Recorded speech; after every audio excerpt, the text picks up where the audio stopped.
Hello friends, welcome back to duff talks. എല്ലാവരും സുഖമായിട്ടിരിക്കുന്നു എന്ന് പ്രതീക്ഷിക്കുന്നു. അപ്പം നമ്മൾ ഇന്ന് നോക്കാൻ പോകുന്നത് അഭിഷാൻ ജയവിന്ദ് തിരക്കഥ സംവിധാനം ചെയ്ത് ശശികുമാർ, സിമ്രൻ, മിഥുൻ ജയശങ്കർ അഥവാ ആവേശത്തിലെ വിപിൻ, കമലേഷ്, യോഗി ബാബു, MS ഭാസ്കർ സർ, ഭഗവതി പെരുമാൾ, രമേശ് തിലക് എന്നിവർ മെയിൻ ക്യാരക്ടേഴ്സ് ചെയ്ത് 2 മണിക്കൂർ 30 മിനിറ്റ് ദൈർഘ്യമുള്ള ഈ വർഷം, അതായത് 2025 മെയ് 1 റിലീസ് ചെയ്ത ഒരു തമിഴ് സിനിമയെ കുറിച്ചാണ്. സിനിമയുടെ പേരാണ് ടൂറിസ്റ്റ് ഫാമിലി.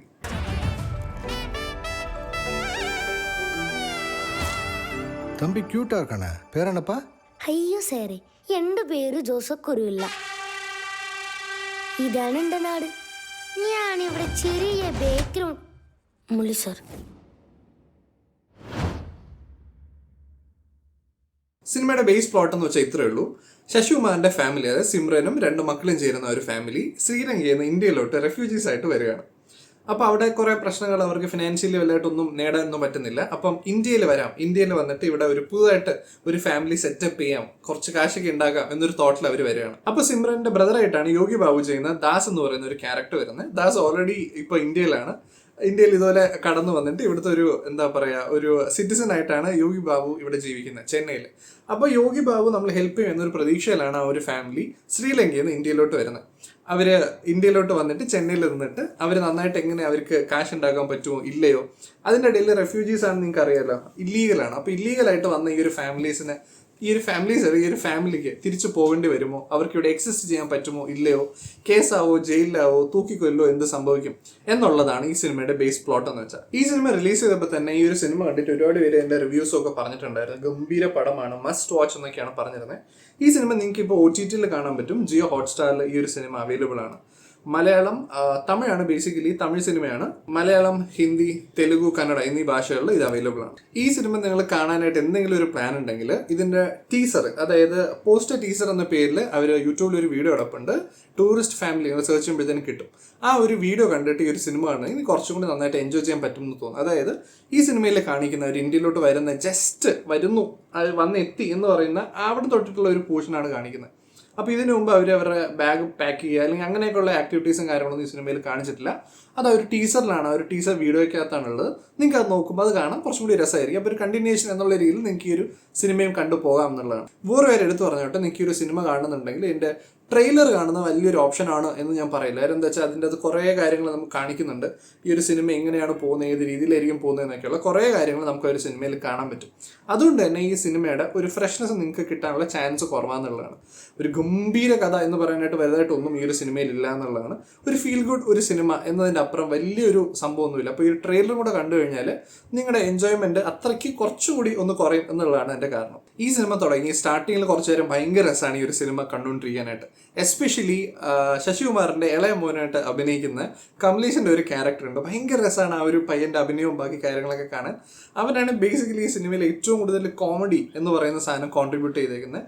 ഗംഭീരമായിട്ട് സ്റ്റാർട്ടിങ്ങിൽ ആ ഒരു ക്യാരക്ടർ എന്താണ്, ആ ഒരു ഫാമിലി എന്താണെന്ന് നമുക്ക് എസ്റ്റാബ്ലിഷ് ചെയ്യാൻ വേണ്ടിയിട്ട് ആ പയ്യൻ്റെ ആ ഒരു ക്യാരക്ടർ, ആ റോളും അഭിനയവും ഭയങ്കര ഇമ്പോർട്ടൻ്റ് ആണ്.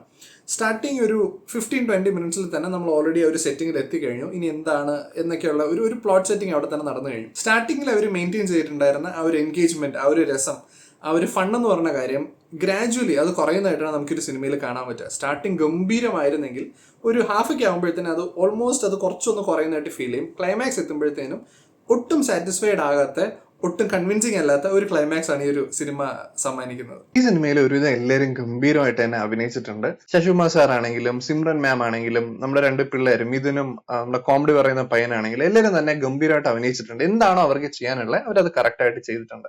പക്ഷെ സ്ക്രിപ്റ്റിന്റെ ചെറിയ പ്രശ്നങ്ങളും സ്ക്രീൻ പ്ലേ കാരണം ആ ഒരു ബിലീവബിൾ ഫാക്ടർ വലുതായിട്ട് വർക്ക്ഔട്ട് ആയില്ല എന്ന് ചോദിച്ചു കഴിഞ്ഞാൽ എല്ലാവരുടെയും പെർഫോമൻസ് ഗംഭീരമായിരുന്നു. എസ്പെഷ്യലി നമ്മൾ എടുത്തു പറയുന്നുണ്ടെങ്കിൽ ഭഗവതി പെരുമാൾ സാറിന്റെയും അതുമാതിരി തന്നെ ശശികുമാർ സാറിന്റെ സ്റ്റാർട്ടിങ്ങിലെ ചെറിയ കോൺവെർസേഷൻസും പരിപാടികളൊക്കെ ഉണ്ട്. ഉള്ള ഒരു ഇൻട്രൊഡക്ഷൻ ഒരു പരിപാടിയുണ്ട്, ഒരു ഫാമിലീസ് ഒക്കെ ആയിട്ടുള്ള, അതൊക്കെ നല്ല ഭംഗിയിൽ വന്നിട്ടുണ്ട്. അവരുടെ ഒരു കോമ്പിനേഷൻ, എല്ലാവരും തമ്മിലുള്ള ഒരു കോമ്പിനേഷൻ, ഒരു കെമിസ്ട്രി, അതൊക്കെ ഭയങ്കര രസമായിട്ട് നമുക്ക് സ്ക്രീനിൽ കാണാൻ പറ്റും. അതുപോലെ തന്നെ യൂഷ്വലി യോഗി ബാബുവിന്റെ ഒരു ക്യാരക്ടർ മിക്ക സിനിമകളിലും കുറച്ചൊരു എക്സാജറേറ്റഡ് ഒരു പെർഫോമൻസ് ആണ് കാഴ്ചവെക്കാറില്ല. അത്ര റിയലിസ്റ്റിക് എന്നുള്ള ഒരു രീതിയിലൊരു ഒരു പെർഫോമൻസ് നമുക്ക് യൂഷ്വലി കാണാൻ കിട്ടാറില്ല. പക്ഷെ ഈ ഒരു സിനിമയിൽ യോഗി ബാബുവിന്റെ തന്നെ ഒരു റിയലിസ്റ്റിക് ആയിട്ടുള്ള ഒരു ക്യാരക്ടർ, ഒരുപാട് ഒരു ഓവർ ദ ടോപ്പ് എന്നുള്ള പരിപാടി അല്ലാതെ ആവശ്യത്തിന് കോമഡിയൊക്കെ അതിൻ്റെ അകത്ത് കൊണ്ടുവന്ന ഒരു മാനറിസംസ് ഒക്കെ കൊണ്ടുവന്ന് വളരെ നീറ്റായിട്ട് പാക്ഡ് ആയിട്ടുള്ള ഒരു ക്യാരക്ടർ വളരെ നന്നായിട്ട് തന്നെ പുള്ളിക്കാരൻ പെർഫോം ചെയ്തിട്ടുണ്ട്. അതിൽ തന്നെ ഡയറക്ടർ, അതായത് അഭിഷാൻ ജീവന്ത് തന്നെ ഇതിന്റെ അകത്ത് ഒരു ക്യാരക്ടർ ചെയ്തിട്ടുണ്ട്. ഇച്ചിരി ഒരു മെയിൻ ഒരു ഇമ്പോർട്ടൻസ് ഉള്ള ഒരു ക്യാരക്ടർ തന്നെയാണ്. ചെറിയൊരു ഒരു ക്യാരക്ടർ എന്ന് പറയാൻ പറ്റില്ല, ഇച്ചിരി ഇമ്പോർട്ടൻസ് ഉള്ള ഒരു ക്യാരക്ടർ പുള്ളിക്കാരൻ ചെയ്തിട്ടുണ്ട്. ആ ഒരു ക്യാരക്ടറിന് കുറച്ച് ബാക്ക് സ്റ്റോറിയും കാര്യങ്ങളൊക്കെ വെക്കുന്നുണ്ട്, കുറച്ചൊരു പോർഷൻ ഉണ്ട്. പക്ഷെ ആ ഒരു പെർഫോമൻസ് ഒക്കെ ഒരു നന്നായിട്ട് ചെയ്തിട്ടുണ്ടെങ്കിലും അതിന്റെ ബാക്ക് സ്റ്റോറി കാണിക്കുന്നതാണെങ്കിൽ ആ ഒരു കഥ അല്ലെങ്കിൽ ആ ഒരു ക്യാരക്ടർ എന്ന് പറയുന്നതിനെ കൺവിൻസിങ് ഒരു രീതിയിൽ സ്ക്രീനിൽ കൊണ്ടുവരാൻ പറ്റിയിട്ടില്ല എന്നുള്ളതാണ്. ഉദ്ദേശിച്ച എന്താണെന്ന് നമുക്ക് മനസ്സിലാവും, പക്ഷെ ആ ഒരു ഇമോഷൻ ഇങ്ങോട്ട് കിട്ടുന്നില്ല. കുറച്ചും ഇമോഷണൽ ആയിട്ടുള്ള കുറച്ച് കാര്യങ്ങളൊക്കെ കാണിച്ച് കുറച്ചും കൂടി കൺവിൻസിങ് ഒരു രീതിയിൽ അത് കൊണ്ടുവന്നിരുന്നെങ്കിൽ നമുക്കത് കുറച്ചും കൂടി അത് ആ ഒരു സിറ്റുവേഷനിലാണ് നമുക്ക് അതോട് കണക്ട് ആകും. ഇതൊന്നും കണക്ട് ആവാതെ അത് വന്നു എന്നുള്ള തോട്ട് വാസ് റിയലി ഗുഡ്, പക്ഷെ എക്സിക്യൂഷൻ അത്രയും നന്നായിട്ടില്ല എന്ന് തോന്നുന്നു. അതുപോലെ തന്നെ ഈ സിനിമയിൽ നിങ്ങൾക്ക് ലോജിക്കൽ എന്ന് പറയുന്ന ഒരു കാര്യം മിക്ക സ്ഥലങ്ങളിലൊന്നും പറയുന്നത്, എന്നാലും ചില സ്ഥലങ്ങളൊക്കെ നിങ്ങൾക്ക് മിസ്സിംഗ് ആയിരിക്കും. ഓരോ കാര്യങ്ങൾ നടക്കുമ്പം നേരത്തെ പറഞ്ഞല്ലോ, റെഫ്യൂജി എന്ന് പറയുന്നവര് ഒരു ഇന്ത്യൻ സിറ്റിസൺ ആയിട്ട് മാറാനായിട്ട് ചെയ്യുന്ന കുറച്ച് കാര്യങ്ങൾ, അല്ലെങ്കിൽ അതിൽ നിന്ന് എഫേർട്ട്, അതിന്റെ ഒരു സീരിയസ്നെസ് മുതലായ ഒരുപാട് കാര്യങ്ങളൊക്കെ നമ്മൾ എക്സ്പെക്ട് ചെയ്യും. പക്ഷെ അങ്ങനെയുള്ള കുറെ കാര്യങ്ങളൊന്നും ഈ ഒരു സിനിമയിൽ കാണില്ല. വളരെ ലൈറ്റ് ഹാർട്ടഡ് ആയിട്ട് കാണാം എന്നുള്ളൊരു തോട്ടിൽ എടുത്തു വെച്ചേക്കുന്ന ഒരു സിനിമ കൊണ്ട് തന്നെ ഇമ്പോർട്ടന്റ് ആയിട്ടുള്ള ഇങ്ങനെ ക്രൂഷ്യൽ ആയിട്ടുള്ള കുറെ എലമെന്റ്സ് ഒന്നും അവർ കാണിച്ചിട്ടില്ല, അല്ലെങ്കിൽ അവർ അത് എക്സ്പ്ലോർ ചെയ്യാൻ ശ്രമിച്ചിട്ടില്ല എന്നുള്ളതാണ്.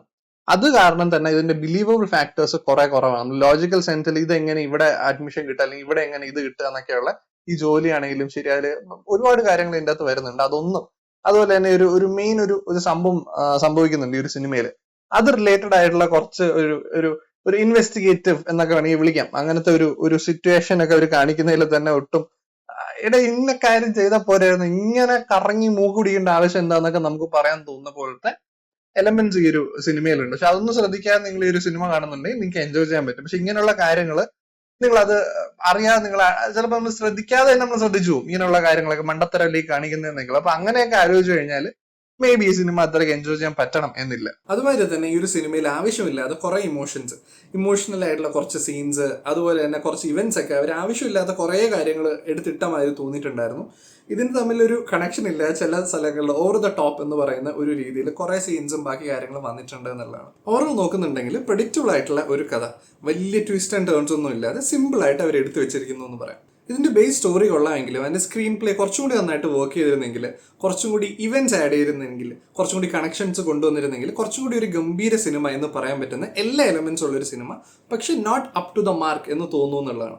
ഇതിന്റെ ക്ലൈമാക്സ് തന്നെ കുറച്ച് ആർട്ടിഫിഷ്യൽ പരിപാടി ഒരുപാട് അവരെ വെച്ചിട്ട് ഒരുപാട് നന്മയൊക്കെ വാരി വെതറി എടുത്തിട്ടുണ്ടായിരുന്ന ഒരു സിനിമയാണ്. അത് കുറച്ചും കൂടിയൊക്കെ മാറ്റി വെച്ചിട്ട് കുറച്ചും കൂടി റിയലിസ്റ്റിക് എന്നുള്ള രീതിയിൽ കുറച്ച് സെന്റിമെന്റ് ഒക്കെ വന്നാലും കുഴപ്പമില്ല എന്ന രീതിയിലൊക്കെ എടുത്തു വെച്ചിരുന്നെങ്കിൽ നമുക്ക് ചിലപ്പോൾ കുറച്ചും കൂടി എൻജോയ് ചെയ്യാൻ പറ്റിയെന്ന് തോന്നുന്നു. ഈ ഒരു ജോൺറ, അതായത് ഫീൽ ഗുഡ് എന്ന് പറയുന്ന ഒരു സ്ഥലത്തേക്ക് എത്തിച്ചേരാൻ വേണ്ടിയിട്ടുള്ള ഡയറക്ടറിന്റെ ശ്രമം നമുക്ക് ഈ ഒരു സിനിമ കംപ്ലീറ്റ് ആയിട്ട് സ്റ്റാർട്ടിങ് തൊട്ട് എൻഡ് വരെ നോക്കുമ്പോൾ നമുക്ക് കാണാൻ പറ്റും എന്നുള്ളതാണ്. അത് തന്നെയാണ് ഈ ഒരു സിനിമയിലെ ഏറ്റവും വലിയ നെഗറ്റീവ് എന്ന് പറയുന്നത്.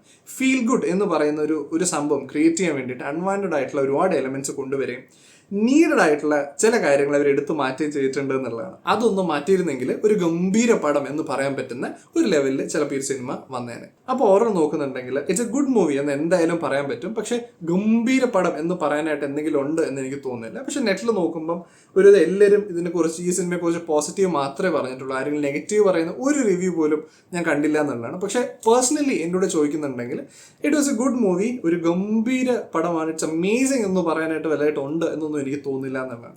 ഇതിന്റെ ബീജംസ് ഒക്കെ നല്ല രസമുണ്ടായിരുന്നു, സിനിമാറ്റോഗ്രഫി പരിപാടികളൊക്കെ കൊള്ളായിരുന്നു. ഇതിന്റെ സ്ക്രീൻ പ്ലേ അത്രയ്ക്ക് ഭംഗി ഉണ്ടായിരുന്നു എന്ന് എനിക്ക് തോന്നുന്നില്ല. ചില ഡയലോഗ്സ്, ചില എലമെന്റ്സ്, ചില സീൻസിനൊക്കെ തന്നെ ഒരു ക്ലാരിറ്റി അത്രയും നന്നായിട്ട് വന്നില്ല. കൺവിൻസിങ് ഒരു രീതിയിൽ ചില കാര്യങ്ങൾ, ചില സീൻസ് വന്നില്ല എന്നുള്ളതാണ്.